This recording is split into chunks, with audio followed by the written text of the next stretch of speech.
Hi, everybody. Welcome to the Female Disruptors second annual virtual summit. The theme is Unstoppable. My name is Lisa Barr, and I'm the founder of Female Disruptors, and I am here to welcome Dr. Frumi Barr as our guest speaker. So a little background, short story on how I know Dr. Frumi. So we have a mutual business coach friend. His name is David Boehm, and he was actually one of the only male ally speakers in the Female Disruptors Summit. So that's how we met, through a Kansas City business group. And Frumi and I have, worked together on different Female Disruptors events. And she is a very smart woman that has a lot of experience with entrepreneurs of all levels and dealing with CEOs. So I'm going to hand it over to Frumi. I know she has a course, a business, an entrepreneur course, and I'm going to let Frumi take it over from here. And Frumi, welcome. Thank you. It's so awesome to be here. So I'm going to share my screen and we can start.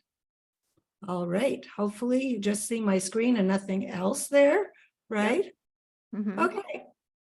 So we're going to be talking about how to become unstoppable by having a entrepreneurial mindset. And why is that important? Because 90% of all businesses never get out of the state of chaos while they're growing, and many fail during the first 5 years. So it's time to change that. We have to have the tools to become unstoppable. So you may be wondering whether you're an entrepreneur. So I'd like you to think about that. After all, I'm sure you've known people who stay in corporate positions for 30 plus years. And although I doubt that they give anyone a gold watch anymore for staying that long, you probably also know other people who've left the corporate world. Sometimes they call themselves corporate jailbirds. So you may have heard that being an entrepreneur is really hard. So let's explore if you're an entrepreneur. And that means you have to develop an entrepreneurial mindset. So let's discover if you have what it takes. So if you want, you can write in the chat, and maybe Lisa will share with me later why you think it's important for you to have an entrepreneurial mindset, just to keep you on your toes in case you doze off while I'm talking. So what's so important about it? Well, here's my answer to that. First of all, having an important means, well, let me go back here. All successful entrepreneurs share specific skills that allow them to solve problems, overcome obstacles, and thrive. So my answer to why it's important to have an entrepreneurial mindset is because it may determine the difference between success and failure. An entrepreneurial mindset helps you to quickly identify problems and provide a timely solution. And it also means you know the importance of keeping the ball in motion, even when it's difficult. So having an entrepreneurial mindset will help you be unstoppable. So I'm going to share some secrets to how to do this. Only 4, because we don't have time for more. And I'm going to start with one that we probably all know pretty well, but I'm going to remind you. It's always start with why. So you may not know that Apple's current value is $2,067 billion. I said it that way instead of in trillions because it sounds even bigger. And Apple is without a doubt an extraordinary company. As we know, its co-founder, Steve Jobs, was an extraordinary individual. He was indeed the face of Apple as well as its driving force. So what was his advantage? What did he have that Dell, IBM, Microsoft, and the long-defunct Atari didn't? It wasn't talent, because Apple hired from the same employee pool that every other computer manufacturer had access to. He had available to him the very same consultants as his competitors. He also used the same print and broadcast advertising media as everyone else. So was Apple somehow not subject to the same laws of physics and electronics as the others? What then? What did Jobs do differently after he was reappointed CEO? Before he left to start Pixar and other companies, Apple told customers the same thing every competitor said. We make great computers, we design them well, they're easy to use and user-friendly. Want to buy one? So that was an outside orientation focused on the what, that is the product. It pitted Apple against everyone else and tried to better them in a head-to-head competition of features. There was no differentiation. Every computer manufacturer had access to the same components, engineering talents, and managers. So Apple was on a slippery slope, sliding towards oblivion. Can you believe that? Some of you probably don't remember that. When Steve Jobs returned, though, to retake Apple's helm, he brought with him a most deadly competitive weapon. He understood why. Jobs reoriented Apple from focusing on merely the product. He changed the cause to an imperative he had found within himself during his hiatus. If those around him shared his belief, and the important word was belief, they could climb aboard. If not, Apple wasn't the place for them. So now here's what his why probably went like. We choose to challenge an industry that is choking on its own arrogant inability to listen to customers and create the innovations they want and need. We face this challenge in all that we undertake. We choose to think differently. We make beautifully designed products that emphasize functionality based on a friendly, helpful relationship with our users. We are here to make life easier for everyone using connected technology. We happen to make great computers. Can we make one for you? So suddenly, with that clarity of purpose, he was communicating authentically. And once you get it, you'll communicate like Steve Jobs too. The picture of your life and business opens. Your purpose, the why, becomes your gold standard against which you measure all life and business decisions. And you'll see the results almost immediately.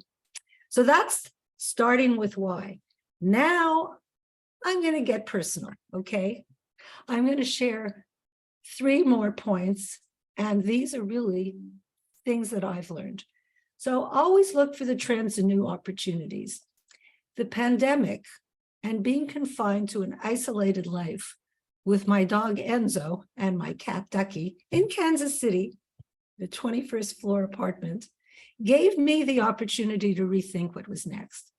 I had the good fortune to chat with a client who asked me to teach him how to grow safely. He had 3 businesses. He wanted to grow them all. So he chose one for the purposes of our lessons together, so he could wash, rinse, and repeat the learning with his other 2 businesses. I hadn't done this before, but I said I would because I absolutely adored Ned and really wanted to see him grow. We spent an hour and a half every Thursday afternoon for a few months. He'd meet with his team every week to implement the learning. And at the end of our time together, I thought I'd had the most fun I'd had in ages. So that's when I decided to create courses to play bigger in the world. So that was the gift of the pandemic for me. And by the way, Ned's business was a benefit company, and he usually had to shake hands with everybody in order to make the sale. He grew 37.7% because of the lessons he learned. I'm so proud of Ned, and I call him my avatar. The 3rd secret is about failing forward. So I wish I could tell you that all my businesses were a success. I had one colossal failure that put me into debt. The concept was great. I validated it carefully, and it came out of interviews from when I was writing my book, A CEO's Secret Weapon, How to Accelerate Success. And by the way, Simon Sinek wrote the foreword to my book, which is why I'm such an advocate for why. In any case, I interviewed 50 CEOs from around the world and asked them if they were lonely at the top. Half were, half weren't. The half that were in peer groups. The half that weren't were living remotely, like 2 hours out of Dublin, 2 hours out of Boston or Sao Paulo, and they thought that a virtual peer group would be awesome. So I was one of the very early adopters of Zoom for this adventure.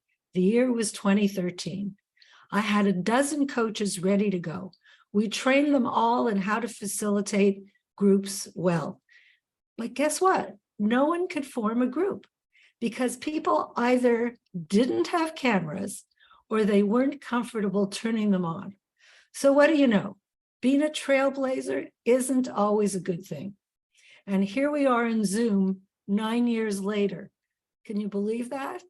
Well, that's what happened to me. So I got into debt because I was tenacious. And I thought the only way I would fail was if I quit. But guess what? I'm at it again, taking the lessons I learned and failing forward. Anything going on there, Lisa, I should know about? Any questions? You're muted. We are good. We don't have any questions yet, but I will put something out to the chat. You're doing awesome. Okay, super.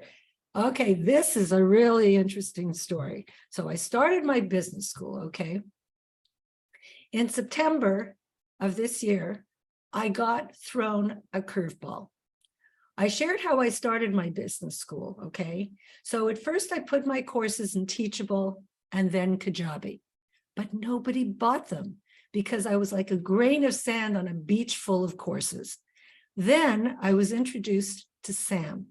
He was completing his program at Techstars, and he's one of those CEOs you'd follow absolutely anywhere. He was a former Special Forces guy, and he later taught history at West Point and is really the quintessential entrepreneur. So Sam invited me to have dinner with him and his mentors.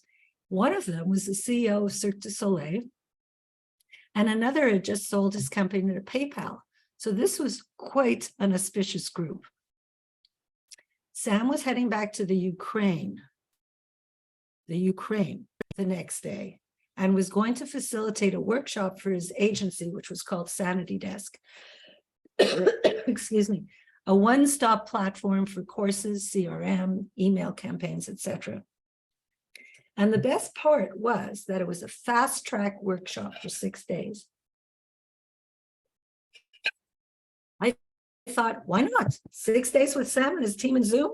Perfect. During the workshop, Sam kept mentioning this fellow, Peter Sage, who had founded the Sage Business School in the UK. And that got me thinking, what a great name for a school. And that was his name. So what could I do with my own name? And why not start my own school? Well, it came to me, the Barr Business School, raising the bar for entrepreneurs. So far, so good. So I had the beginning of a website up and running and a plan for moving forward by the end of the workshop. In March, the Barr Business School was launched, and I hired my first 2 fractional team members, a CMO and a virtual assistant. I enrolled my first students in March, and in June, I landed my first accelerator as an educational partnership, a cybersecurity accelerator out of Canada that was rolling out to the US and the UK. All this sounds great, right? Success was just around the corner. Oh, but then I got the curveball. So on September 8th, my CMO received a letter from Sanity Desk saying that they were about to auction it off or put it into bankruptcy. Here was an opportunity for me to exercise my resilience muscles. As my granddaughter would say, I've got big muscles. Within 3 days of this news, we organized all our assets, videos, images, courses, and had a new platform in mind and a plan for how to move into action. So now we're launching again on a more robust platform. So it's important to me to share what happened to Sanity Desk because the company's demise is directly related to the war in Ukraine. The team was originally in Ukraine. Because of Sam's sprint in the military, he had a heads up that the Russian troops were mobilizing. He moved 32 people to Poland and continued servicing his clients. His investors pulled out.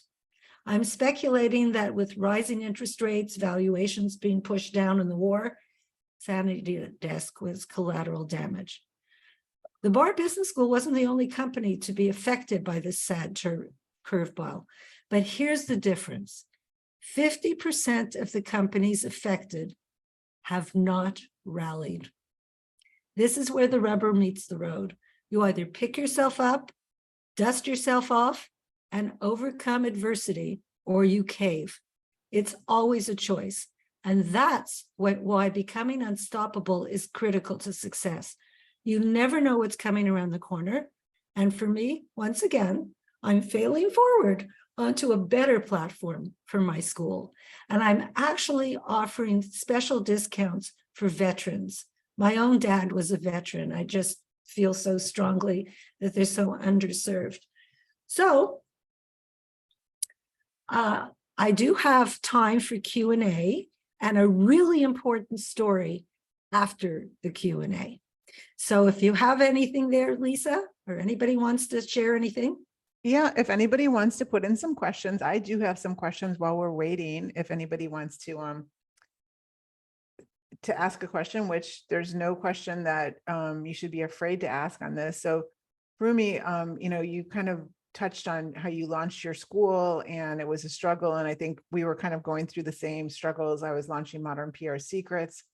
And, I think there's going to actually be a session about launching a course today, but I think that launching a course can be such a valuable asset, whether it's your main source of income or just a way to kind of show your authority and expertise as like a kind of a top of funnel thing. So what made you can you give any tips anymore, on starting a course and any tips around that if you're an entrepreneur? Oh, absolutely. Starting a course now is so easy. The way I did my courses is basically sharing a PowerPoint with myself up in the top right-hand corner. So it's both visual, it's kinesthetic, and it's also auditory. So what I do is basically record them in Zoom. A few years ago, if you wanted to create a course, you had to go to a studio and do all of that. The other thing I will share with you is that nobody wants to hear anybody talk for an hour. So the way I constructed my courses is they're all in sound bites. So let's say there's actually 7 courses, which I'll share at the end, but each course has anywhere from 10 to 25 lessons. And you mentioned the word assets, Lisa, which is a really critical part, because when I was thinking of my courses, I was thinking of assets are not just money. Assets are all the content you have, all the content you might repurpose to create a course. So for example, I've written, because I'm a nerd, I've written over 150 book summaries in the last 20 years. And that's the way I stay in touch with my list. And I have a LinkedIn newsletter that shares 2 book summaries every month. And those are in my courses as well to support the learning.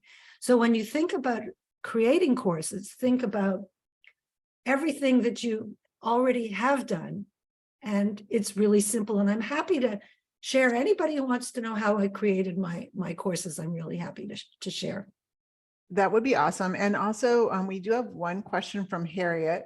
And hi, Harriet. Thanks for joining. So I actually interviewed Harriet a couple of weeks ago. She is a business coach and fire walker. Yes. So she's asking, what supported you most to be so resilient? Okay, this is really personal, but I'm going to share it because we're all female disruptors here, right? Yes, yeah. My first career was as a physical therapist, and I was very lucky because it saved my life. I fell in a water skiing accident, and I got this big lump in my neck, and the first doctor told me to forget about it because it would go away in a couple of weeks. But he mentioned something. He said, I think you tore a strap muscle. Well, I looked in my anatomy book, and what's a strap muscle? I thought I knew all about muscles, couldn't find it. So I was working in a hospital in Montreal, and I went to the head of orthopedics. He sent me to the head of surgery. And within 2 weeks, I was diagnosed with Hodgkin's lymphoma. I had radiation, and I was 24 years old. That's when I went into business because it was just kind of tender to be working in hospitals with dying people when I didn't die. 5 other people died the year that I had Hodgkin's. It was kind of a predisposition to Hodgkin's rather than mononucleosis. There was an epidemic that year. So that taught me something really critical. You only live once. And anytime something isn't working in your life, you move on. You have to, if you feel the fear, you do it anyway. So I've had many chapters in my life as a result of that. And that's what's built up my resilience, because every time I survive something, I guess it's also safe to say here, as a result of my radiation, I had breast cancer 14 years ago. So I'm a survivor. So you just learn that you just have to keep moving. And the only way that you could go into that really dark neighborhood, which could be your head, is if you give up and you don't take action. So it's not enough to just manifest or dream or visualize. You always have to ask yourself every day the acronym WIN, what's important now, and keep moving forward. I love that. Thanks, Frumi. We have one more question from Holly. She wants to know, what does a book summary look like? Oh, I'm happy to share book summaries. Just, you know what? Just email me at hello@barbusinessschool.com. I will send you one. Just tell me what you're interested in, Holly. So Okay. I'd like to wrap up with a really important story, okay? And this is the story of the green spotted turtle. I didn't write this story. My mentor, John Strzelecki, did. He's also one of the why people in the world. And he was snorkeling off the coast of Maui. And of course, you know, there's such gorgeous reefs and purple fish and green fish and all that. And he saw a green spotted turtle. And he was really excited because he'd never seen one before. And so he tried to catch it, up to it, but he couldn't. It kept getting ahead of him. So he went back to shore thinking, oh my God, I must really be slow as molasses. A turtle is getting the best of me.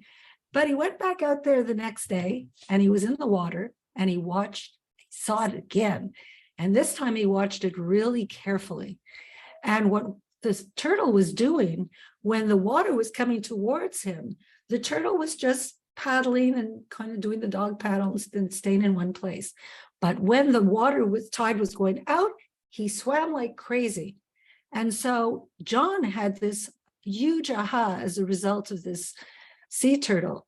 This is what happens when we don't know our why. We let everybody else's agenda get in our way. But when we know our why, we're like that turtle. We could just fly ahead because we don't let anybody else's agenda deter us or distract us.